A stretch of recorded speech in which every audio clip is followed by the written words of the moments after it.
तो hello friends, कैसे हैं आप लोग। स्वागत है आपका एक बार फिर ज्ञान स्टेज में। तो दोस्तों, आज जो है हम फिजिक्स क्लास 11 का दूसरा चैप्टर, जिसका नाम है सरल रेखा में गति, वो हम स्टार्ट करने वाले हैं। तो चलिए बिना देरी करे वीडियो करते हैं स्टार्ट। तो फ्रेंड्स, सबसे पहले हम समझेंगे कि सरल रेखा में गति आखिर है क्या। तो सरल रेखा गति का मतलब है कि ऐसा चलना कि इधर उधर मुड़ने का ऑप्शन ही नहीं है। फॉर एग्जाम्पल, मम्मी ने कहा सीधे दुकान जाओ और दुकान से सीधा घर वापस आ जाओ, तो उसे ही सरल रेखा में गति कहते हैं। ठीक है। तो चलिए हम इसके कुछ टॉपिक्स हैं जिसे हम देखते हैं। तो दोस्तों, सबसे पहले जो इसका इम्पोर्टेंट टॉपिक है वो है गति। तो गति उसे कहते हैं कि अगर कोई वस्तु समय के साथ अपनी जगह बदलती है तो उसे ही गति कहते हैं। जैसे मान लो कि मैं क्लास से बाहर गया टीचर को बिना बताए, और टीचर को पता चल गया और उन्होंने अचानक मुझे बुला लिया, तो वह जो अचानक करने वाली जो क्रिया थी उसे ही गति कहते हैं। समझ में आया क्या। तो भैया, जो दूसरा जो टॉपिक है वो है दूरी, यानी डिस्टेंस। तो डिस्टेंस का मतलब है कि कितना रास्ता तय किया। देखो, मान लो कि मम्मी ने जो है आपको सामान लाने के लिए बाजार भेजा था, और आप जो है वहाँ से फिर अपने दोस्त के साथ खेलने चले गए। खेलने के बाद वापस किसी दूसरे के साथ घूमने चले गए, और उसके बाद आप जो है घर पर आए। तो भैया, इतना जो आपने दूरी तय की उसे ही डिस्टेंस कहती है। फिजिक्स बोले भैया यही डिस्टेंस है। समझ में आया क्या। तो दोस्तों, तीसरा टॉपिक जो है वो है विस्थापन, डिस्प्लेसमेंट। तो विस्थापन मत का मतलब है कि सीधे कितने दूर पहुंचे। तो फ्रेंड्स, विस्थापन का मतलब है कि सीधे कितनी दूरी तय की हमने। विस्थापन का मतलब है कि सीधे कितनी दूरी तय की। मान लो कि आप घर से निकले और घूमे पूरे शहर में, दो चार चक्कर जो है आपने काटे और वापस आ गए आप अपने घर में, तो इसमें जो है डिस्टेंस जो है वो बहुत हो गया, और डिस्प्लेसमेंट यानी विस्थापन जो है वो जीरो हो गया। कैसे? क्योंकि आप एक ही स्थान से यानी घर से निकले थे और वापस घूमकर अपने ही घर में आए, तो उसे ही डिस्प्लेसमेंट कहते हैं। तो दोस्तों, चौथा टॉपिक जो है वो है चाल, यानी स्पीड। तो फ्रेंड्स, सबसे पहले जो है ये स्पीड का जो है फॉर्मूला है। तो चाल बराबर होता है डिस्टेंस अपॉन टाइम, यानी दूरी बटे समय।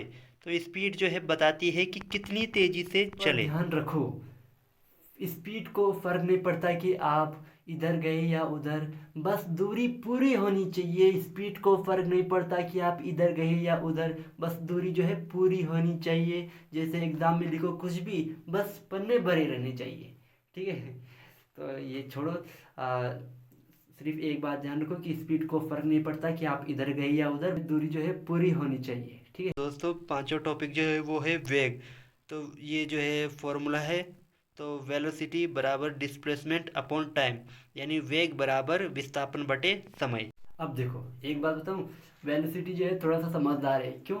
क्योंकि ये पूछती है कि दिशा कौन सी है।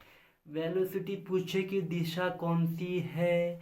घर से सीधे स्कूल गए तो वेलोसिटी सही, अगर गोल गोल घूमे तो भैया तब तो भूकंप आ जाए। वेलोसिटी पूछे डायरेक्शन किधर है भैया, तो वेलोसिटी में हमेशा डायरेक्शन होना बहुत ज़रूरी है, वरना वेलोसिटी जो है गलत हो सकती है। फ्रेंड, इसके बाद जो हमारा जो नेक्स्ट टॉपिक है वो है एक्सलरेशन, यानी त्वरण। तो वेलोसिटी बदली तो एक्सलरेशन आ गया। तो देखो, एक्सलरेशन यानी त्वरण जो है तभी आएगा यदि वेग बदलेगा। जैसे मान लो कि एग्ज़ाम से पहले जो है आप जो है धीरे धीरे पढ़ रहे हैं, कोई टेंशन ही नहीं है, और फिर जो है अचानक जो है टीचर आता है, फिर बोलता है कि कल टेस्ट है। अचानक आपकी स्पीड बढ़ गई, पता नहीं भाई साहब मतलब कहाँ से वो पावर आई। तो यही एक्सलरेशन है। यदि वेलोसिटी बदली, यदि वेग बदला, तो ही त्वरण आएगा। समझ में आया क्या। तो फ्रेंड्स, ये हमारे चैप्टर का जो है आखिरी टॉपिक है। तो ये जो इस प्रकार है कि गति के समीकरण। तो फ्रेंड्स, गति के जो है तीन फेमस फॉर्मूलाज होते हैं। तो पहला जो है ये है v बराबर U plus A T. Second जो है s बराबर U T plus half A T square.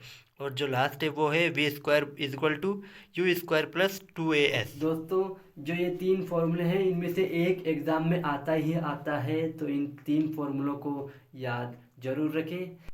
तो अगर आपको लगा कि फिजिक्स मुश्किल है, तो फिजिक्स नहीं समझाने का तरीका गलत था। और अगर वीडियो पसंद आई तो लाइक करें, शेयर करें, सब्सक्राइब करें, वरना डिस्प्लेसमेंट जीरो हो जाएगा। अभी आपने पढ़ा, यदि जहाँ से आए वहीं पर रुक गए तो विस्थापन जीरो हो जाएगा।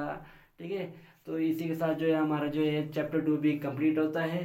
तो मिलते हैं नेक्स्ट वीडियो में, तब तक के लिए बाय बाय, टेक केयर।